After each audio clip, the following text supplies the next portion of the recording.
Class is in session.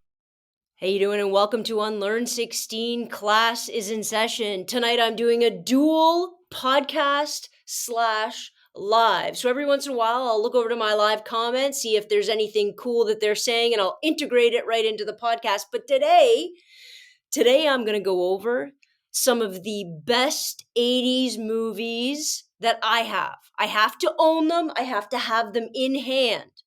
Okay? So some 80s movies were great. I didn't re-buy them after I already bought them, in all fairness, on VHS. I'm only going to buy them on VHS once, and I don't know if I want to keep buying them time and time and time again, but the 80s were a beautiful time. The 80s were a beautiful time, and I still think they have some of the highest quality movies of all time. Oh, wait, I got to get one more. Well, I'll go get it at the very end. You guys can wait for my last pick at the very end because it's my very favorite movie. All right? Are you ready?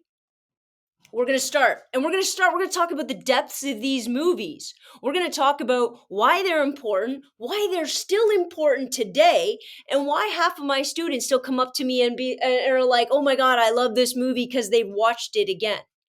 All right? Here we go. My very first one, The Princess Bride. Come on.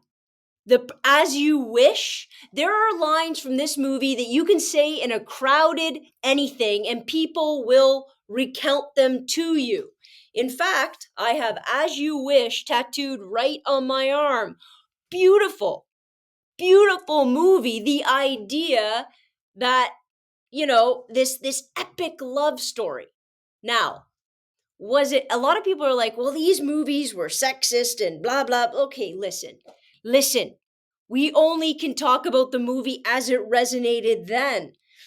But I'll tell you what, watching this kind of movie and watching all of the different aspects in this movie really, really sort of rounded out sort of a hero story. And it wasn't just his, it was hers too, right? Marriage brings us together. Come on, I did that great.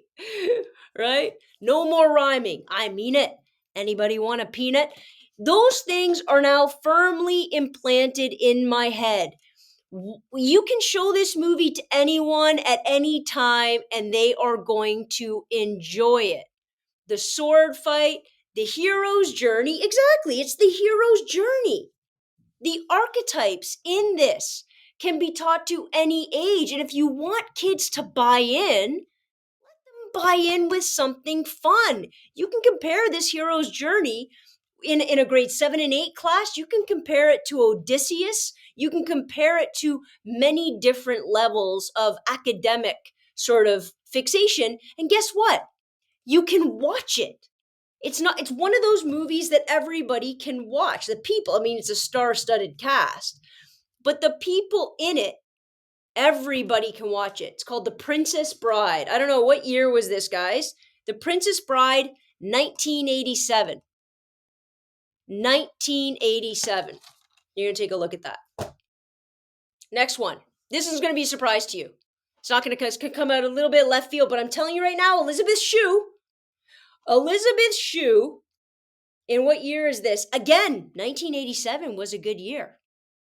Again, in 1987, Elizabeth Shue, Adventures in Babysitting.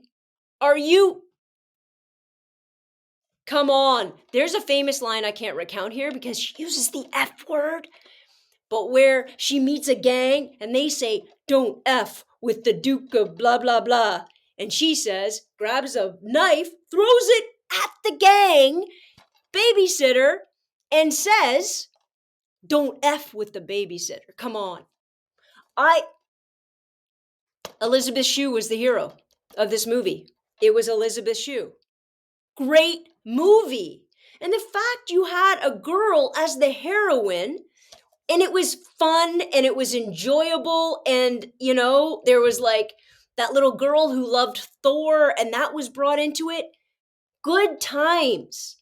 It's also her as the heroine, kind of coming into her own, not only just being the babysitter and doing all those fun things, but there's a whole scene with her boyfriend and she wasn't good enough. And listen, don't underestimate these coming of age movies. They're incredibly powerful, and anybody who watches, like this, Elizabeth Shue, this was the beginning. She would roll into some other movies in the 90s, like, let's say, Cocktail. All right, ready for that's a great one, by the way. It's a great one to show younger kids, that movie. What year is this? My next one is 1986. Are you ready? The subway scene. Don't F with the babysitter. Are you ready? 1986. You can't. The soundtrack, unparalleled. Number one. Number two, the acting, unparalleled. Number three, the themes, unparalleled. Number four, it will stick with you for the rest of your life. Stand By Me. Come on. That running on the train, oh my God. What's your favorite candy? That's easy. Cherry flavored Pez. Listen, the Stand By Me, incredible. Not only did it talk about like this adventure with these four boys coming of age and the things they shared and the things they were willing to risk and what friendship looked like, it also individually went into each of their home lives. It individually went into each of their own, like how they grew up and the struggles they'd faced, right? This was the first time that home life and mental health was discussed. Do you understand what I'm saying? Like, this had so many layers to it. And he's retelling the story. That's the beautiful part of it as well. The way the storytelling works in this movie, he's retelling the story with a sense of awe and admiration and and love for a time where you had friends that would literally, and they did in the movie, lay down on train tracks for you. Right? When does this go? When does this kind of friendship fizzle out? When does this kind of honesty and just sort of youthful dedication, when does that go away? Right? And those are look, swimming with leeches. Nobody can ever forget that scene. But when does this go? This is, again, incredibly deep and profound. You get kids to watch this kind of movie, they start talking about how important their friends are. They start talking about, the deeper connections in this movie. And I understand the whole thing's based on the Stephen King movie or book, short story, The Body. But it's kind of that sense of when they start growing up, too. And when kids really start growing up, whether you like it or not, and this is very much in a Disney kind of metaphor, is when you finally are forced to recognize and see death, right? That's it, right there. When you finally are forced to see that, because when you see that, everything changes, right? Everything changes. And it's around this time, maybe not in this capacity, but it's around 12, 13 years old that you start to see that. And then everything else changes, right? All right, this one, again, way left field. Nobody's going to guess this one. Some of these ones you're going to guess because you're like, yeah, Joanna, that's an easy one. This is way left field. Well, I'm telling you right now. First of all, I love Christopher Reeves. Best Superman ever. Superman was not in the 80s. Not Superman 1. Not even Superman 2. But Superman 3 was definitely in the 80s. Look, Superman 4 took a bit of a turn. I'm not going to lie. But Superman 3 with Richard Pryor, here's the genius of this. Richard Pryor, is he not like stealing money? Is that not the whole thing? He's a computer programmer. Nobody's going to see this one coming. But you know what? The movie, they stole this idea. They've stolen the idea from Superman 3 in many movies. Want to know what Richard Pryor did? His genius idea, His genius idea was creating a computer program that stole the pennies from major industries and banking. The pennies, right? So if you had $4.17, he would just steal the extra 2 cents in your bank account. He created a program that would steal the pennies and then send them. Well, I had to pick the 80s. Half pennies was half pennies, and then send them to another account. They stole this idea in so many different movies. It was so much money. I feel like major criminal elements watch this movie, and that's how they earn their money. Listen, I'll watch Christopher Reeve 7 days a week and twice on Sundays. Is this the best of all three? No, but is it good and is it funny? And can you talk about guys, this is the 80s, talking about computer programming. And as soon as computer programming exists, talking about how to take little tiny money that nobody's ever going to notice. By the way, Canada, we don't even have pennies anymore. Who's getting my pennies? If pennies don't exist, but they still exist digitally, when I take out money, who's getting them? I'm just saying. One of my Tommy just says, dude, can you imagine? That's how TikTok decides to take all of its money? Because they just take way more than the pennies. But guys, evil genius, Superman 3. The kids would love this. The kids would love talking about this. The kids would love talking. I mean, it's a fun movie. It's an original Superman. But being able to talk about computer programming and all the great things it brings and all the problems it brings and sort of in their equitable fields, guys, that's amazing. What an amazing idea. All right, I'll go to one that I know you guys know. I'm going to put on this list. What year was it? I'm trying to find the year. 85? Look, there's no question about this movie. This movie's a no-brainer. If you've seen a movie in the 80s and you haven't seen this, I don't even understand what you're doing with your life. Because number one, let's be honest, it's in the top 5 by far. The Goonies. If you haven't seen The Goonies, I'm embarrassed for you. Put down this podcast. I don't know. Put down your phone. For the love of God, watch The Goonies. First of all, this house was for sale. And the fact that I didn't buy it, if I had dumb money, like Elon Musk money, guys, I would have owned this house 100%. I would have put up that statue, that statue of the David that Chunk breaks. I'd put up that statue and I'd glue his, extra part on upside down just in honor. Just in honor.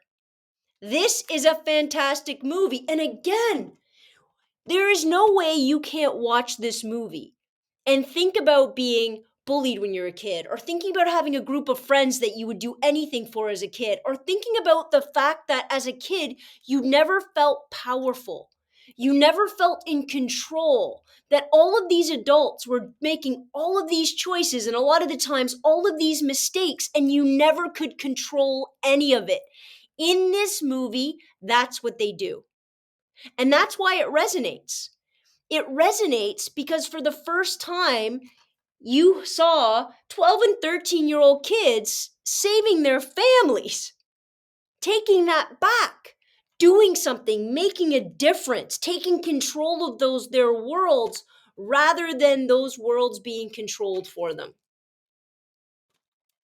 Very, very important. Really good themes. And if your kids want to go out treasure hunting, fantastic. All right. Another one you'll probably guess is one of my favorites. And what year was it? This might have been earlier. 85 again. 85 again. Cast, brilliant. I think the soundtrack is even better than what soundtrack did I say was great? Oh, Stand By Me. This is even better, I think, than Stand By Me. San Elmo's Fire. Here's what I loved about San Elmo's Fire. And here's where this movie will still resonate. And I still think you could show it to older teens. This movie will resonate. Again, group of friends. But the reason why this one's so important, I think, Laura, you're right. I'm sorry, guys. The best soundtrack ever is The Big Chill. 100%. There's no question about that. This might be the second, though. The reason why this movie is so, so, so good, I think, is because none of them knew. They're all in their young 20s, just graduated university. None of them knew anything. Everything about their lives that they thought had planned or thought had parameters or they thought they had what they were going to do and how they were going to do it, it all gets thrown in the air. And they realize that it's all a myth, it's all a mirage, it's all of the planning for this track that you're going to take in this world, and it throws you off in a heartbeat. Don't think this isn't good for kids to talk about. Do you know how many 17, 18-year-old kids that think that they're supposed to know what they're going to do for the rest of their lives? Do you know what kind of anxiety and talk about mental health, talk about anxiety, talk about depression, talk about all of the mental health things that go along with assuming that at 21, 22 years old, you're supposed to have it all figured out? Are you supposed to? And when you don't, and you feel so incredibly lost, now what? Now what do you do? And I like this idea. I like the idea, and I like it opening up a door to talk about the fact that nobody has it all together then. And if they do have it all together, trust me, it's going to fall apart just down the way. Because figuring out who you are in your early 20s is probably the most asinine expectation on the planet. It truly is. The cast, this is the Brat Pack, right? You got Emilio Estevez, Rob Lowe, Andrew McCarthy, Judd Nelson, Mara Wingingham, Ali Sheedy, Demi Moore, Andy McDowell. Stop it. Stop it. You can't do better than that. I wish they do maybe they could do a reunion. Right? Like, what are they all now? Mid 50s? Hitting 60? I want to see, listen, I'm calling it right now. Who did this? Columbia Pictures? Did Columbia Pictures exist? I want a 60-year-old. Where are they now? All of them. Do it up. Everybody would go see that movie, Columbia. Every single person. Rob 60, great. Every single person would see this movie.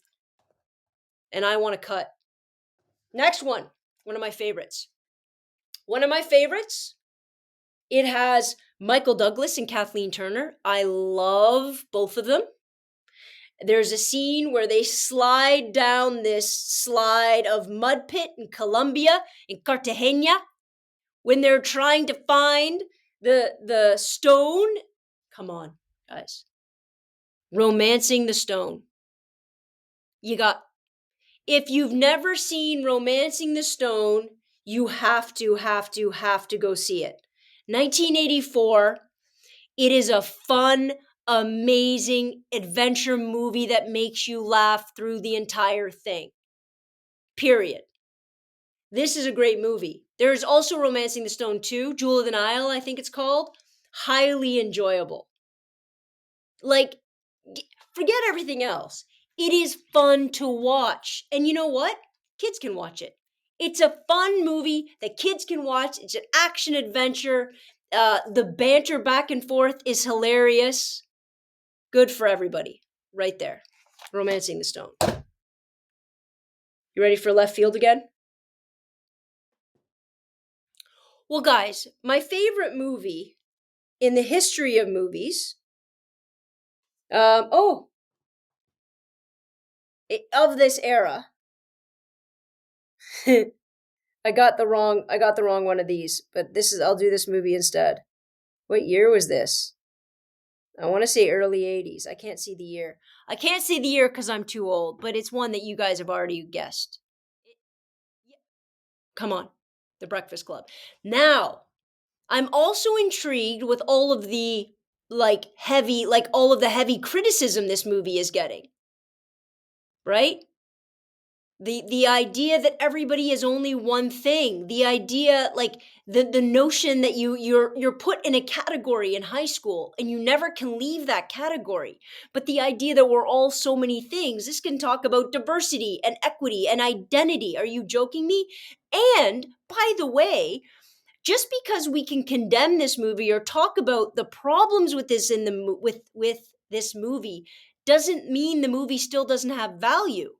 Because I promise you, the things that you're looking at this movie and going, oh my God, that wasn't okay or that wasn't okay, those things are still going on. So talk about them. 1984, thank you very much. Talk about the things in this. That's educational in and of itself. Listen, The Lost Boys is, I love The Lost Boys so much. I do not have it on DVD. This is a fantastic movie. To be able to talk to every kid and get them to say, do you feel like you're entrapped? Do you feel like you're in a box? Do you feel like you're limited? Do you feel like you want to break free from who kids think you are? And just be who you want to be. That is this movie. The saddest conversation I have ever had with a student, well, maybe not ever, but one of the sad conversations. I remember him sitting in front of me and he, was a popular kid, but he was popular. He had a particular identity and sort of bravado. And I remember him sitting in front of me and I said, because he was having a hard time and he was struggling. And he said, sometimes I think the person that everybody thinks I am, the person that everybody wants me to be, isn't the person I am. And if I ever veer away from that, they'll make fun of me. They won't accept me. They won't think of me as cool or as popular as I once was. And I don't know if I can let go of that, even though that person's not always me. That is some deep introspection from a kid that was like 16 years old. Right? He had a way that he dressed and presented himself. And some days he wanted to be that person. Some days he liked that. Some days that's who he was. And other days he wasn't. But he felt as though he had to live up to something he'd created. Well, don't we all do that? Don't we all feel like we've created something and now we need to live up to that? I can never be something else. I think it's incredibly powerful for kids to talk about. Even if they don't quite understand it, even if they don't quite have that feeling yet, I think they will eventually have that feeling and eventually realize that just because yesterday I wore a suit and a tie doesn't mean today I can't wear a dress, doesn't mean tomorrow I can't cut my hair, doesn't mean the next day I can't wear makeup if I want to put on nail polish, or all of these things that we just decide, no, this is the only. Human beings are the most diverse internally, and multidimensional creatures. How dare we create a society in which we force ourselves into a box that we can't, of our own making sometimes, and we stay into this box for freaking ever. Forever. And it's not until you're my age, 50, 55, 60 sometimes, where you go, what was I doing? What a waste of time. Why wouldn't I just figure out who I was and what made me happy and what inspired me? And if I wanted to be an accountant who also played open mic night on the weekends, so? Like, that is incredibly powerful stuff. And the more ways we can get at that, the more ways we can talk about how to get kids to express themselves, the more powerful ways we can help kids jump into that, the less we will have unhappy, depressed, lost adults. Because I'll tell you this before I give you my last couple movies. The most dangerous thing in this world is an adult who is lost, who feels unfulfilled, who doesn't feel as though they're a whole person, because they will do random, sometimes dangerous, sometimes destructive stuff to try to figure out who they really are in later years. And when they do it then, it has this catastrophic effect on all the people around them. Right? We need to encourage that diversity of thought and identity. And no, I'm not just saying, like, it's not just about, gender roles and all that thing, although that works into it too. It's about everything. It's about the basketball kid who really wants to draw. Wasn't that one of in High School Musical? Wasn't one of the basketball kids like wanted to be an artist, right? It's about the kid whose parent wants to be they want him to be or want her to be a doctor, and you know what? She's gonna chuck it all and go snowboarding. Like it's about all of it. It's about all of it. That is the most important thing we can teach kids. That's it. Figure out who they are, what they're impassioned by, what inspires them, figure out how to encourage them to do that, and figure out how to understand that there might be, and there probably will be, a multitude of things that they are inspired by. Next movie. You ready? I don't know if this has any deep meaning, but I'll tell you what.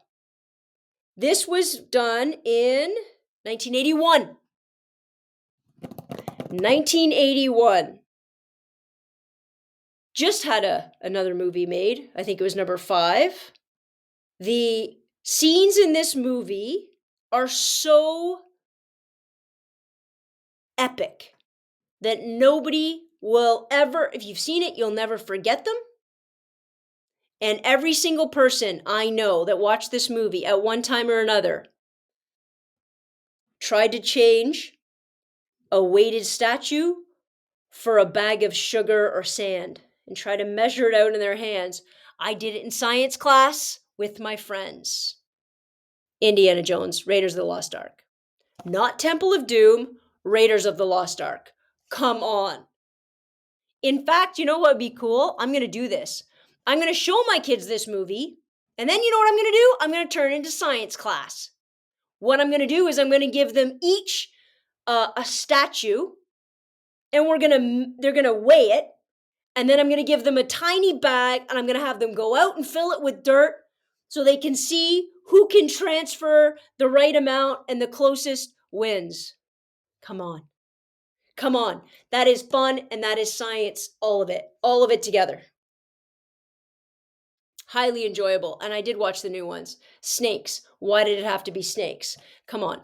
This is pure gold. Harrison Ford, it's mastery. There's no way around it.